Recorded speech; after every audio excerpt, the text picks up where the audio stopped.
Good morning दोस्तों। आज मैं एक टॉपिक स्टार्ट कर रहा हूँ, डायबिटीज़ इंसिपिडस। इसके बारे में पढ़ेंगे हम, डायबिटीज़ इंसिपिडस के बारे में। तो आप लोगों ने डायबिटीज़ तो पहले सुना होगा। डायबिटीज़ शुगर बोलते हैं लोग, डायबिटीज़ मेलाइटस। डायबिटीज़ मेलाइटस के बारे में आपने सुना होगा, इंसिपिडस के बारे में भी सुना होगा, बट बहुत कम लोग जानते हैं इंसिपिडस के बारे में। शुगर के बारे में लोग ज़्यादा जानते हैं।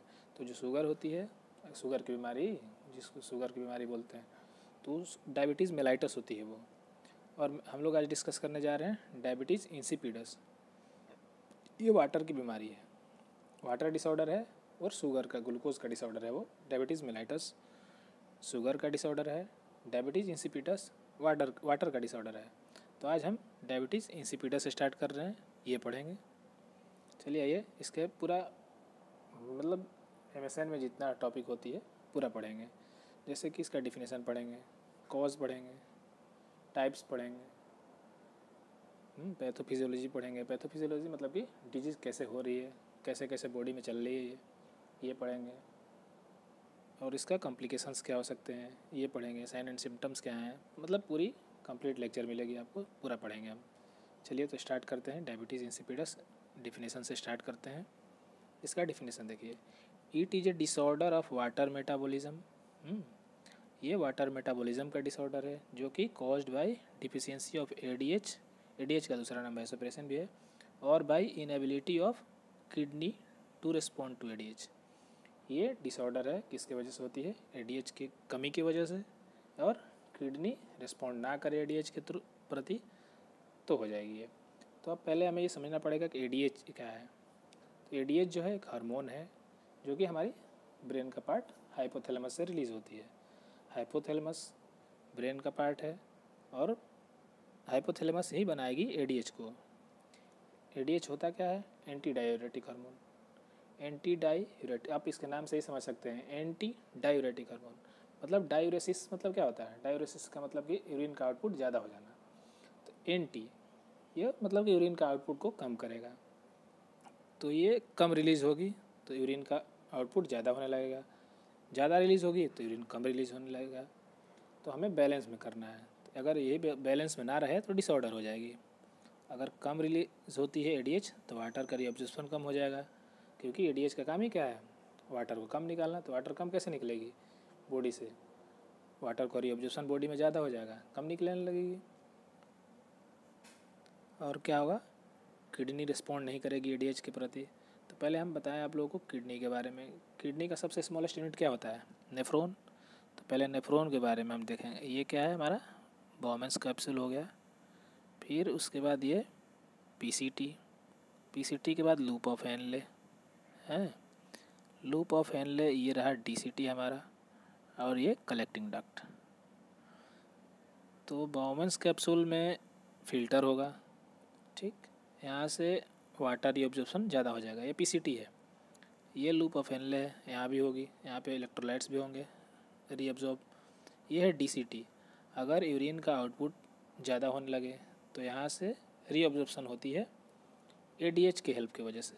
मतलब एडीएच यहाँ से क्या करता है, वाटर का रीअब्जॉर्प्शन बढ़ा देगा, तो कलेक्टिंग डक्ट में कम जाएगा, यूरिन कम निकलेगा, तो वाटर का रीअब्जॉर्प्शन होगा। अब यही डिफिशियंसी हो जाती है एडीएच का, तो ये काम नहीं कर पाता। तो किडनी रिस्पॉन्ड नहीं करेगी एडीएच के प्रति, तो वाटर का रीअब्जॉर्प्शन ज़्यादा नहीं हो पाएगा, रीअब्जॉर्प्शन नहीं हो पाएगा, तो यूरिन आउटपुट होना ही है, यूरिन के साथ साथ वाटर बहुत ज़्यादा निकलेगा। तो ये हमारा वाटर मेटाबॉलिज्म डिसऑर्डर है जो कि एडीएच की कमी की वजह से होती है, या फिर एडीएच इस पर रिस्पॉन्ड ना करे किडनी के प्रति। एडीएच हमारा रिलीज़ कहाँ से होता है, अभी मैंने बताया आप लोगों को, हाइपोथैलेमस हमारा ब्रेन का पार्ट है, वही बनाती है एडीएच को, और एडीएच को बनाएगी और उसको स्टोर कर देगी पिट्यूटरी ग्लैंड में। पिट्यूटरी क्या है, पोस्टेरियर पिट्यूटरी, मतलब पिट्यूटरी का दो पार्ट होते हैं, एंटीरियर पिट्यूटरी, पोस्टेरियर पिट्यूटरी। तो पोस्टेरियर पिट्यूटरी में एडीएच स्टोर होगा और वहीं से रिलीज़ होता रहेगा ज़रूरत के हिसाब से। अगर डिसऑर्डर है, कम हो रहा है रिलीज़, वाटर एब्जॉर्प्शन ज़्यादा नहीं होगा, वाटर यूरिन का आउटपुट ज़्यादा हो जाएगा। तो यूरिन का आउटपुट ज़्यादा होगा, तो अगर यूरिन में वाटर ज़्यादा रहेगा तो यूरिन क्या होगा, फीका पड़ जाएगा। डायबिटीज़ मेलाइटस में क्या होती है, उसमें यूरिन में शुगर आने लगता है तो वो मीठी हो जाती है, उसका नाम डायबिटीज़ मेलाइटस है। और जिसमें वाटर ज़्यादा बाहर आने लगे वो डायबिटीज़ इंसिपिडस है। तो हम लोग डिस्कस कर रहे हैं डायबिटीज़ इंसिपिडस को। डायबिटीज़ इंसिपिडस दो प्रकार के होते हैं, एक तो क्रेनियल डायबिटीज़ इंसिपिडस, दूसरा नेफ्रोजेनिक डायबिटीज़ इंसिपिडस। तो इसके बारे में पढ़ेंगे। क्रेनियल डायबिटीज़ इंसिपिडस ये क्यों होती है? क्रेनियल, क्रेनियल आप लोगों ने सुना होगा, ब्रेन से रिलेटेड है क्रेनियल शब्द। तो क्रेनियल डायबिटीज़ कब होगी? Due to damage of hypothalamus और पिट्यूटरी ग्लैंड। जैसे मैंने आप लोगों को बताया अभी कि हाइपोथैलेमस सिंथेसाइज करती है एडीएच को और पिट्यूटरी स्टोर करती है और रिलीज़ करती है। तो या तो हाइपोथैलेमस प्रॉब्लम हो जाए या पिट्यूटरी ग्लैंड में प्रॉब्लम हो जाए, इन दोनों में प्रॉब्लम होगा, एडीएच कम रिलीज़ होगा, वाटर ही ऑब्जॉर्ब नहीं हो पाएगा, यूरिन के थ्रू आउटपुट उसकी ज़्यादा हो जाएगी, और यूरिन में वाटर का आउटपुट ज़्यादा होना ही तो हमारा डायबिटीज़ इंसिपिडस है। तो पहला कारण ये हो गया। दूसरा टाइप में क्या है? Nephrogenic diabetes insipidus. नेफ्रोन क्या है? हमारा किडनी का स्मॉलेस्ट यूनिट है।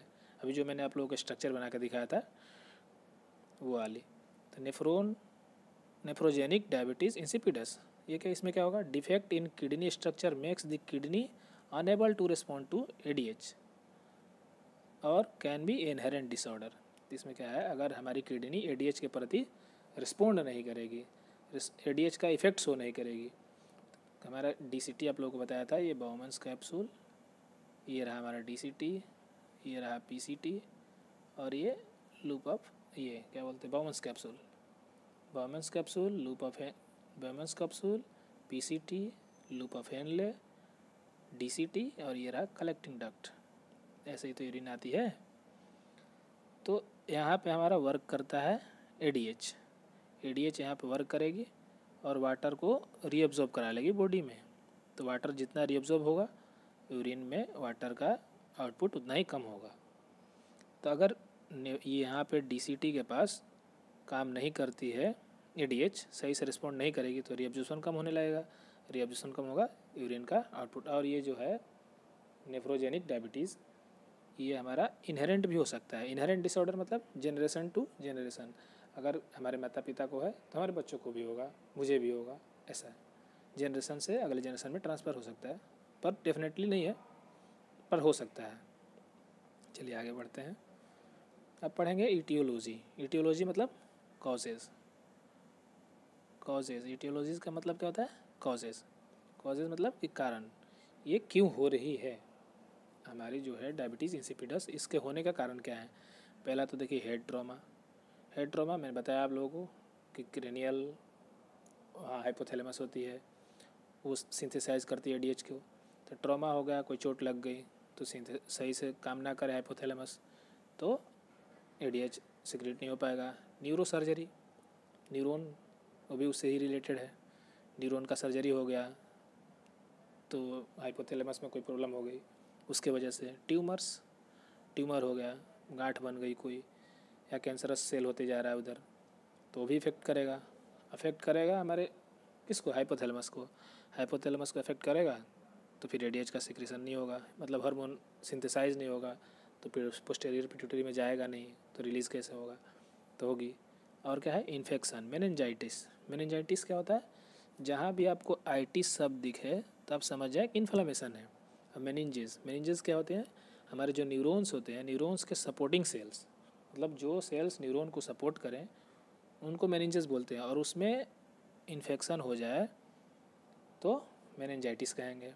तो अगर इन्फेक्शन हो गया तो न्यूरॉन, ये जैसे न्यूरो सर्जरी हुआ, तो ये तो सर्जरी की वजह से हमारा न्यूरॉन डैमेज हो गया, यहाँ पे इन्फेक्शन की वजह से डैमेज हो रहा है, सपोर्टिंग सेल्स डैमेज हो रहे हैं, पर उससे हाइपोथैलेमस पे इफेक्ट जाएगा।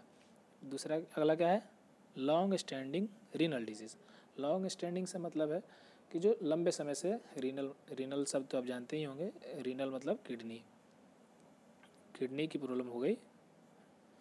अगर लंबे समय से चल रही है किडनी की कोई बीमारी तो उससे भी हो सकता है। लंबे समय से अगर किडनी हमारा काम नहीं कर रहा है सही से, तो हमें इसका प्रॉब्लम हो ही जाएगा, क्योंकि किडनी से ही तो हमारा वाटर रिअब्जॉर्ब होता है। और अगला क्या है? हाइपोकैलेमिया मतलब कि कैल्शियम की कमी हो जाना।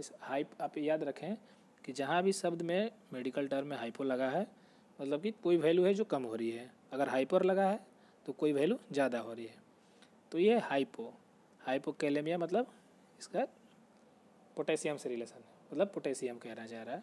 तो पोटेशियम की कमी हो जानी, तो पोटेशियम की कमी होगी तो भी हो जाएगा। पोटेशियम कहाँ पोटेशियम हमारी ये जो आप लोग को अभी मैं स्ट्रक्चर बताया था नेफ्रॉन का, ये मान लीजिए आप DCT है तो यहीं पे पोटेशियम का क्या होता है के, यहाँ से ये भी रीअब्जॉर्ब होता है, तो ADH काम नहीं करेगा तो ये भी रीअब्जॉर्ब नहीं होगा, तो इसकी भी कमी हो जाएगी, यूरिन में पोटेशियम निकलने लगेगा। ये अब पढ़ेंगे पैथोफिजियोलॉजी। पैथोफिजियोलॉजी मतलब क्या है, पूरी डिजीज़ कैसे हमारे शरीर में हो रही है उसके बारे में पढ़ेंगे कि पूरा डिजीज़ का प्रोसेस क्या है, बॉडी में कैसे कैसे होती गई। ये ड्यू टू इटियोलॉजिकल फैक्टर कौन से, जो कॉजेज़ थे होने के, जिसके वजह से रिस्क है डायबिटीज़ इंसिपिडस होने का, वो इटियोलॉजिकल फैक्टर हैं। जैसे कि हमारा न्यूरोसर्जरी हो गया और ट्यूमर हो गए, ऐसे।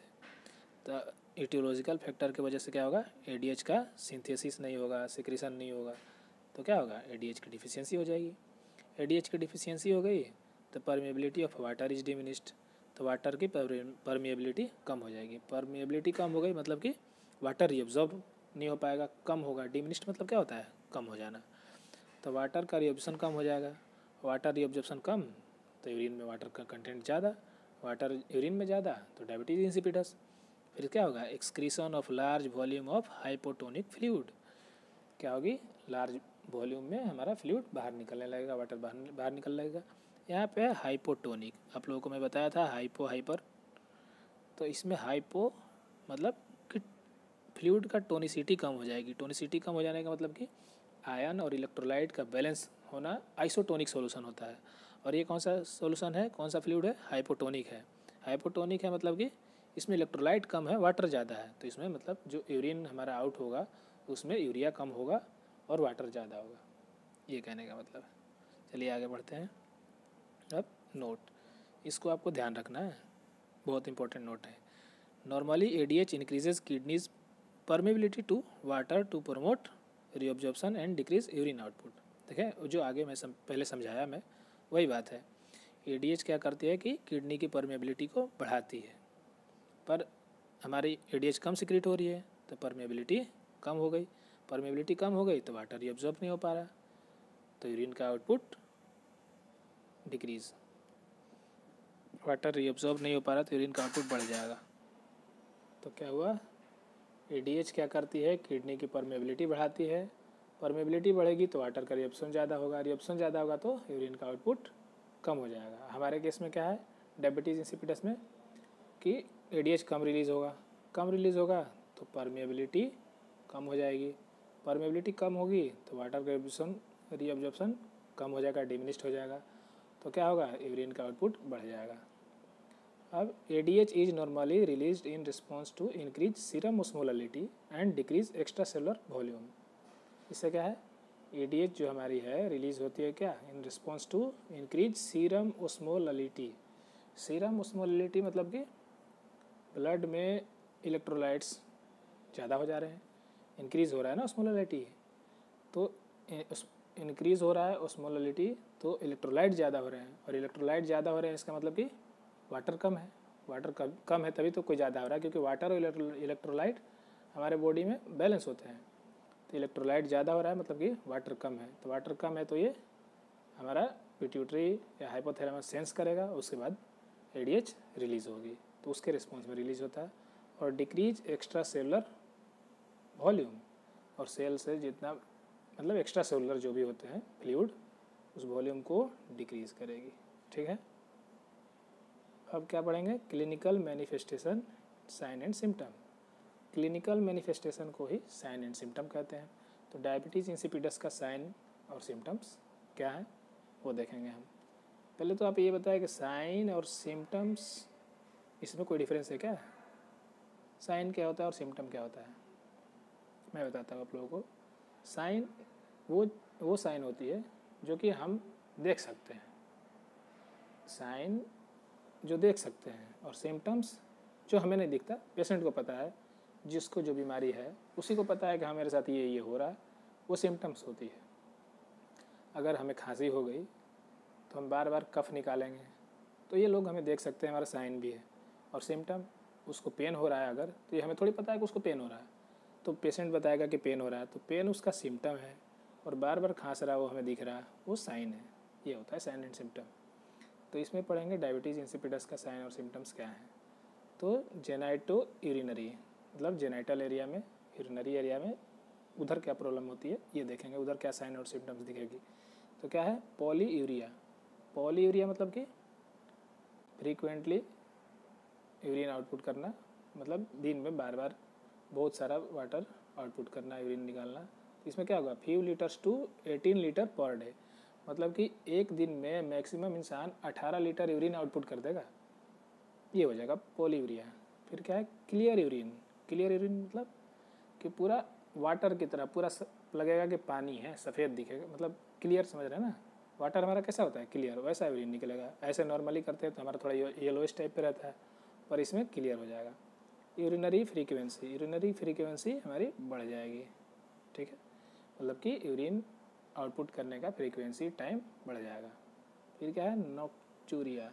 नॉक्चूरिया क्या होता है कि रात में टॉयलेट ज़्यादा लगेगी, सोए हैं हर 10-15 मिनट के बाद सुसु लग जाएगी, हर 10-20 मिनट के बाद मन करेगा कि यूरिनेट करके आए, ये है नॉक्ट्यूरिया रात में। और है गैस्ट्रो इंटेस्टाइनल, मतलब कि हमारी गैस्ट्रो मतलब क्या होता है स्टोमच और इंटेस्टाइन, गैस्ट्रो इंटेस्टाइनल। इसमें क्या क्या साइन एंड सिम्टम्स दिखेंगे, वेट लॉस, वाटर आउटपुट ज़्यादा है तो वेट तो कम होना ही है। पॉलीडिप्सिया, पॉलीडिप्सिया क्या है थ्रस्ट बढ़ जाएगा, तो वाटर का आउटपुट ज़्यादा हो रहा है हमारा बॉडी से, तो वाटर ज़्यादा बाहर निकलेगा तो हमें बार बार प्यास भी तो लगेगी, तो थ्रस्ट बढ़ जाएगा, प्यास बढ़ जाएगी हमारी। हम 4 to 40 लीटर पर डे, मतलब मैक्सिमम 4 लीटर पी सकता है एक इंसान, 4 litre to 40 litre, maximum 40 litre पी सकता है पानी। हैविंग क्या है has craving for cold water, और कोल्ड वाटर का उसको तलब रहेगी कि खूब ठंडा पानी पीऊँ, खूब ठंडा पानी पीऊँ। ये अब क्या है हमारा इंटेगुमेंट्री। इंटेगुमेंट्री में आते हैं क्या हमारे स्किन से रिलेटेड है। तो dry skin, mucous membrane, mucous membrane जो है हमारा वो ड्राई हो जाएगा, स्किन ड्राई हो जाएगी। अरे वाटर आउटपुट ज़्यादा है, शरीर में वाटर है ही नहीं तो स्किन ड्राई होगा ही, म्यूकस ड्राई होगा ही, क्योंकि वाटर ही तो हमारे स्किन को मॉइस्ट रखता है। फिर न्यूरोलॉजिक मतलब ब्रेन में क्या प्रॉब्लम होगी, मतलब न्यूरॉन पे क्या इफेक्ट पड़ेगा, इलेक्ट्रोलाइट इम्बैलेंस और हाइपोटेंशन। इलेक्ट्रोलाइट, वाटर ज़्यादा बाहर, इलेक्ट्रोलाइट शरीर में रहेंगे तो वाटर और इलेक्ट्रोलाइट इम्बैलेंस हो गए। हाइपोटेंशन, हाइपो आप लोगों को मैं स्टार्टिंग में ही बताया हाइपो और हाइपर क्या होता है। हाइपो मतलब कम, टेंशन खिंचाव, तो अगर हमारे ब्लड वेसल पे खिंचाव कम हो जाएगी तो क्या होगा बीपी कम हो जाएगी, ब्लड प्रेशर कम हो जाएगी। तो वाटर का आउटपुट ज़्यादा है, बॉडी में वाटर है ही नहीं, मतलब कम है, तो क्या होगा वॉल्यूम घट जाएगा, वॉल्यूम घटेगा तो हाइपोटेंशन। और हाई सीरम ओस्मोलैलिटी, अभी मैं बताया था इलेक्ट्रोलाइट्स ज़्यादा होंगे तो ओस्मोलैलिटी ज़्यादा हो जाएगा।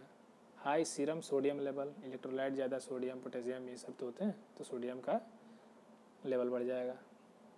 अब पढ़ेंगे डायग्नोस्टिक इवैल्यूएशन। डायग्नोस्टिक इवैल्यूएशन इसमें क्या है कि मतलब कि क्या क्या जांच करते हैं हम, जाते हैं ना कोई भी बीमारी होती है तो जांच करवाने जाते हैं डायग्नोस्टिक सेंटर में, ब्लड जांच करवाते हैं, जाते हैं ना ब्लड जांच करवाने, क्या करा उसमें क्या पूरा रिपोर्ट आएगा कि क्या क्या बढ़ा है, हीमोग्लोबिन बढ़ा घटा। वैसे ही डायग्नोस्टिक इवैल्यूएशन, तो डायबिटीज़ इंसिपिडस में क्या क्या इवैल्यूएशन हमें करवाना पड़ेगा।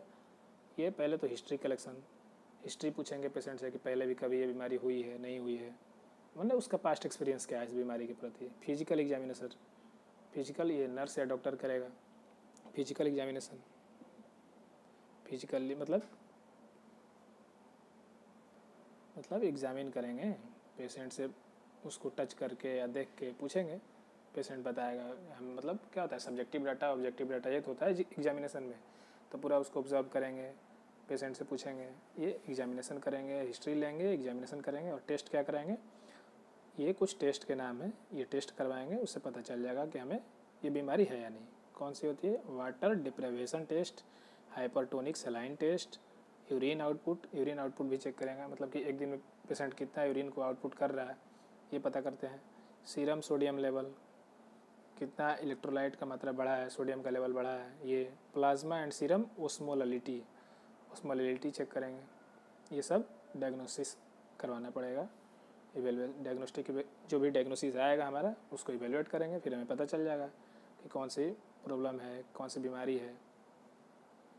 फिर है मेडिकल मैनेजमेंट। मेडिकल मैनेजमेंट मतलब इसका ट्रीटमेंट। तो क्या क्या ट्रीटमेंट है इसका? एडमिनिस्ट्रेशन ऑफ एडीएच और इट्स डेरिवेटिव्स। क्या कर सकते हैं? एडीएच को एडमिनिस्टर कर सकते हैं पेशेंट में। जैसे कि एक देखिए इसका मेडिसिन आती है वेसोप्रेसिन, इसको पिट्रेसिन भी कहते हैं। एडीएच का ही दूसरा नाम है वेसोप्रेसिन। तो ये आईएम इंट्रामस्कुलर लगेगा, इंजेक्शन है, और 24 से 72 घंटे के लिए इफेक्टिव रहेगा। Vial should be warmed and second vigorously before administrating to mix active component settles at the bottom. और जब ये हम वायल इसका होता है सिरिंज, इसका वायल जो है उसको मतलब हिलाएंगे, अच्छे से हिला करके वार्म कर देंगे, और ताकि जो भी बॉटम में इसके मेडिसिन बैठे हुए हैं सारे अच्छे से मिल जाए, फिर उसको इंजेक्ट कर देंगे हम पेशेंट के अंदर, एडमिनिस्टर कर देंगे। ठीक। अगला है लिप्रेसिन, ये नेजल स्प्रे है, इसको भी देंगे। इसके देने से मतलब ये ट्रीटमेंट चल रही है हमारी ट्रीटमेंट। तो लिप्रेसिन देंगे जो कि नेजल स्प्रे है, एब्जॉर्ब हो जाएगा नेजल म्यूकोसा के थ्रू और 4 से 8 घंटे तक अपना एक्शन शो करेगा। May cause chronic nasal irritation. कोई भी ड्रग लेते हैं उसका कुछ साइड इफेक्ट भी होते हैं, तो इसमें नेजल में स्प्रे है, नेजल स्प्रे है, इरिटेशन कॉज कर सकता है पर रेयर है। अब क्या है अगला? Desmopressin acetate. ये सारे इंजेक्शन और मेडिसिन हैं, आप पढ़ लेंगे, देख लें क्या है इसमें। 12 से 24 घंटे इफेक्ट रहेगा इसका। और अगला क्या है? क्लोरोप्रोमाइड, ये है हाइड्रोक्लोरोथियासिन। आप ये सब नाम याद कर लेंगे। फिर सर्जिकल मैनेजमेंट, एक तक क्या मेडिकल मैनेजमेंट, मतलब कि क्या क्या इलाज उसका कर सकते हैं, ट्रीटमेंट कर सकते हैं। मेडिकल सर्जरी, सर्जिकल मैनेजमेंट मतलब कि सर्जरी करके ठीक करेंगे उसको। सर्जरी में क्या होगा? हाइपोफाइजियल सेक्टोमी, हाइपोफाइजिसेक्टोमी। जहाँ भी आपको टोमी दिखेगी तो समझ जाओ कि कोई ऑर्गन को वहाँ से रिमूव कर रहे हैं। हाइपोफाइसियल क्या होती है? हाइपोफाइसियल पिट्यूटरी, पिट्यूटरी का अलग नाम से है, मतलब मेडिकल नाम हाइपोफाइसियल होता है। तो पोस्टीरियर पिट्यूटरी होता है, इंटीरियर पिट्यूटरी होता है। तो पिट्यूटरी का रिमूवल क्या लिखा है? Removal of pituitary gland may be perform for the treatment of primary tumour of the pituitary gland. Pituitary gland में अगर कोई ट्यूमर हो तो उसको निकाल देंगे, ट्यूमर निकल जाएगा, फिर काम करने लगेगा हमारा, स्टोर करने लगेगा पिट्यूटरी। स्टोर करेगा क्या? स्टोर करेगा एडीएच। एडीएच स्टोर होगा, ज़रूरत पर रिलीज़ करेगा, बैलेंस बना कर रखेगा बॉडी में वाटर का और इलेक्ट्रोलाइट का। तो ये था हमारा डायबिटीज़ इंसिपिडस का सर्जिकल ट्रीटमेंट। अब पढ़ेंगे कॉम्प्लिकेशंस। कॉम्प्लिकेशंस मतलब कि क्या क्या दिक्कतें आ सकती हैं इन चीज़ों से। डायबिटीज़ इंसिपिडस अगर आप हो गया तो उससे क्या क्या दिक्कतें आ सकती हैं, कॉम्प्लिकेशंस क्या क्या हैं इसके। ये तो हमने स्टार्टिंग में ये सब पढ़ ही लिया, सारा चीज़ पढ़ा हुआ है, आप एक बार देख लें। इलेक्ट्रोलाइट इम्बैलेंस हो जाएगा, वाटर का आउटपुट ज़्यादा, तो इलेक्ट्रोलाइट शरीर में ज़्यादा हो जाएगा, क्योंकि वाटर और इलेक्ट्रोलाइट बैलेंस रहते हैं हमारे बॉडी में। तो वाटर ज़्यादा निकल गया तो इलेक्ट्रोलाइट बच गए, तो इम्बैलेंस हो गया ना। हाइपोटेंशन, बीपी कम हो जाएगी। हाइपोवोलेमिया, हाइपोवोलेमिया मतलब कि वॉल्यूम कम हो जाएगा, ब्लड वॉल्यूम कम हो जाएगा। ब्लड वॉल्यूम कम होगा तभी तो हाइपोटेंशन होगा। तो वाटर का आउटपुट ज़्यादा हो गया तो हाइपोवोलेमिया हो गया। शॉक हो जाएगा, ब्रेन तक ब्लड पहुंचेगा ही नहीं। वॉल्यूम कम हो गया तो उतना इफेक्टिवली ब्रेन तक पहुंचेगा नहीं, शॉक हो जाएगा, शॉक हो गया डेथ हो जाएगा। तो हमारा चैप्टर कंप्लीट होता है यहाँ पे। चैप्टर में डिजीज़, एक छोटा सा डिजीज़ स्टार्ट किए थे, ख़त्म हो गया। आप लोग को उम्मीद है समझ में आया होगा, समझ आया होगा, और यही उम्मीद के साथ वीडियो को बंद करते हैं। चलिए, थैंक यू।